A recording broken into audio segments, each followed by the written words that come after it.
Putin's military blunders give NATO a bird's-eye view of Russia's capability for a bigger war, but that threat remains real as the Russian invasion of Ukraine grinds into its third week. It's becoming clearer by the day that Moscow has grossly underestimated the resolve of Ukrainians to defend their homeland. The moral clarity of Ukrainian stoicism in the face of Russian aggression has galvanized Western public opinion and provided a degree of unity among the U.S. and its allies not witnessed since terrorist attacks of September 11, 2001. Most, including the Kremlin itself, expected a lightning Russian military victory. But integrated and resilient Ukrainian defenses have accentuated the serious underperformance of numerically superior Russian forces that possess overwhelming firepower backed by potent cyber capabilities and the world's largest nuclear weapons inventory. Operationally, the Russian military has failed to gain momentum on the ground, and its increasingly unrestrained bombing of civilian targets, including the shocking attack on a nuclear power plant, underscores its weakness in Ukraine rather than its strength. Politically, Russian President Vladimir Putin appears to have seriously miscalculated by misjudging the resolve of the West, in particular the US and its NATO allies.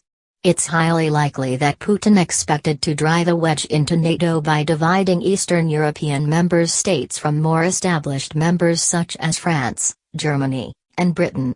That hasn't happened.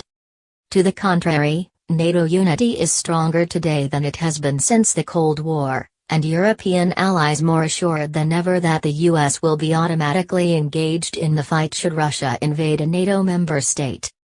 Putin also seems to have miscalculated on the sanctions front, which will impose a massive cost on Russia's economy and could well lead to the gradual collapse of the Russian state despite the country's significant cash reserves. While having appalling consequences for ordinary Ukrainians, the drawn-out Russian invasion has, paradoxically, yielded some benefits for NATO.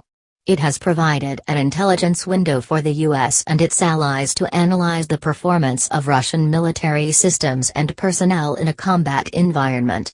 From the telemetry of cruise missiles to the morale of conscript soldiers, Russia's military is now under the microscope of the US and its allies.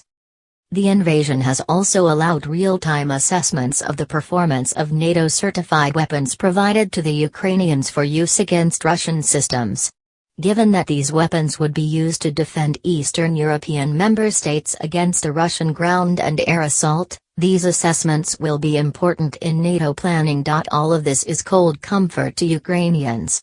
While President Volodymyr Zelensky has provided a masterclass in projecting a David versus Goliath narrative and personifies courage and leadership, Ukrainians confront an extremely bleak future. Even in the remote event they manage to prevent a Russian victory, much of their country will be a wasteland, and the psychological impact of the war will have intergenerational consequences.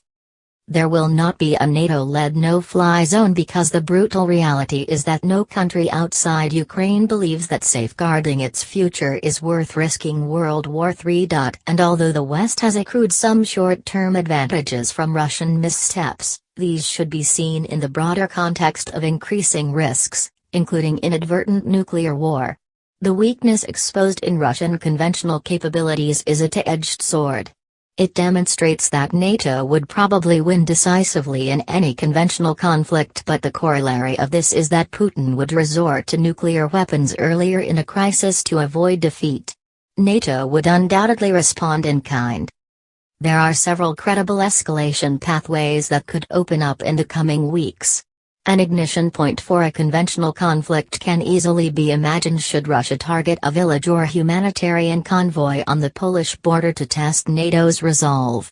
Rather than consulting with its NATO partners, the Polish government might choose to respond unilaterally by striking Russian military assets inside Ukraine on the assumption the US would have its back in the event of further escalation. Australia is a long way from the Ukraine conflict geographically, but in terms of values we are intimately connected. Naked aggression against a sovereign state is something that Australian political leaders find offensive, and the obvious parallel between Russian behavior and what China may one day do to Taiwan provides added potency to this view. The Morrison government's decision to back Ukraine with weapons and other forms of aid was the right thing to do and has strong bipartisan support.